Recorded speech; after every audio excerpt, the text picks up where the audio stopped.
In arguably the first systemic positive move for LA Galaxy since it last won MLS Cup in 2014, Anschutz Entertainment Group fired team president Chris Klein on Tuesday afternoon. Hi, I'm James of Faithful Angelino Sports with a special report. The rebirth of the five-time MLS Cup champions begins today. And if you enjoy talking about the LA Galaxy, don't forget to subscribe to this channel. We're talking LA Galaxy almost every single day here. In the interim, the team has given manager Greg Vanney a non-promotion promotion. He will oversee all of soccer operations and report directly to AEG CEO Dan Beckerman. Beckerman released the perfunctory statement that thanked Klein for his work, but he also did not mince words. Quote, "As a club, we have not achieved our goals or met the standard that we have established for LA Galaxy. We believe it is in the best interest of the club to make a change and begin a comprehensive process to seek new leadership that will return the club to the level that our fans and partners expect." And then came the perfunctory "thank you, Chris." That's how important it was to reestablish with Galaxy supporters that AEG has in fact heard them. Klein was in his 11th season as team president. During his tenure, which began January 2013, the club missed the playoffs in 4 of the last 6 seasons. The LA Galaxy's last MLS Cup winning roster was widely seen as one that Klein inherited from his predecessor, Tim Leiweke. Klein is a former midfielder for the team. He did win an MLS Cup, and he did retire as a player in 2010. He was overseeing the team's youth academy prior to that big promotion.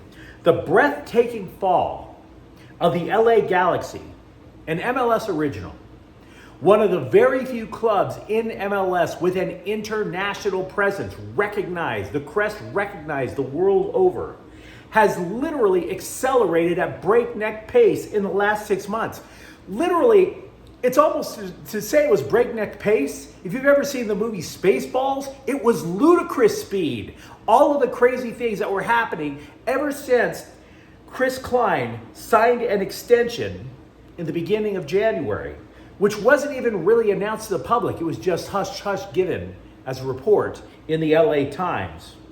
Galaxy fans were already upset that crosstown rival LAFC hoisted its first MLS Cup last fall. But there were far more problems to the LA Galaxy than simply success by the black and gold.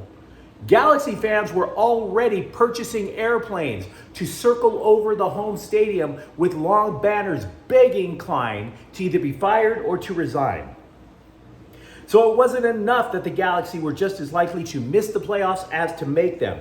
It wasn't enough that the Galaxy won the so-called Wooden Spoon, a fictitious award given to the worst team in the league back in 2017. Consider what has happened to the Galaxy since Klein signed that contract extension. The move was met with furious response from supporters groups who vowed to boycott Galaxy home games and purchasing merchandise until Klein and technical director Jovan Kirovski were removed of their duties. As a result, attendance at home Galaxy matches has plummeted 15%. The current team has a league worst 9 points this season, which has them on the path for a second Wooden Spoon. They are tied for last in wins, tied for most losses, last in goals scored, last in goals differential. They are winless on the road, and they have not scored in their last 3 MLS Cup games. Under Klein's leadership, millions have been wasted on designated player signings. We could talk about Giovanni Dos Santos, Kevin Cabral, Steven Gerrard, but also most recently, Douglas Costa. Douglas Costa, it was just today that reports have broken that there are arrest warrants that have been issued for Costa in Brazil because he's allegedly not paying child support. In addition to that, Costa, who joined the club last year, and remember, a designated player is considered one of your roster's elite signings. Douglas Costa has almost as many red cards, 3, as goals in a Galaxy uniform.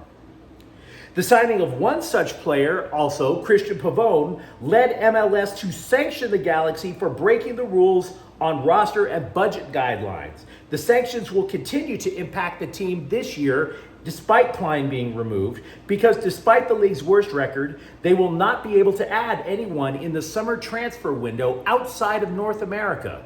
Good luck improving that roster. The boycott led to almost weekly protests in front of the Galaxy's home stadium, Dignity Health Sports Park. Flares, banners, chanting, clearly making the stadium an unpleasant place to go catch a game. While it is true that the Angel City Brigade, one supporters group, did break from the boycott, there was a remarkably strange scene that developed after Saturday's loss to Charlotte FC.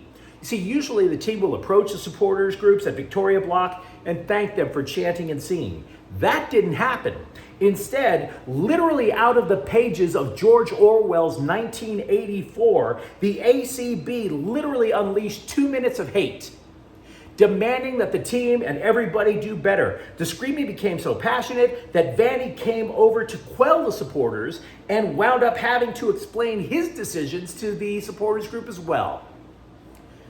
The Galaxy, in reason number 8 of what's been going on since Klein signed that extension, the Galaxy have been clowned, not just in the local media. Remember, this boycott wasn't supposed to get any traction. There was a story that famously came out before the beginning of the season that the Galaxy were calling some supporter groups bluff. Instead, it was in the LA Times. Then it caught fire. It's been in USA Today, Fox Sports, Apple TV, ESPN, and other international news outlets. The Galaxy legacy was being burned to the ground right before their very eyes because they continued to employ Chris Klein. But who was going to answer for the ineptitude? Reason number 9. If it wasn't Vanny or player team captain Chicharito, who was going to answer for it? Klein has not been answering questions from the press other than whisking Vanny away from a post-game press conference on Saturday night. Klein did not face questioning. He didn't. Klein issued a quote in the statement, thanking for the team for his employment. He also previously during the year issued a statement to season ticket holders stating that he would step aside at the end of the season if the team did not reach the MLS Cup Western Conference semifinals. And frankly, that's a low bar, especially for a team with a history such as the Galaxy.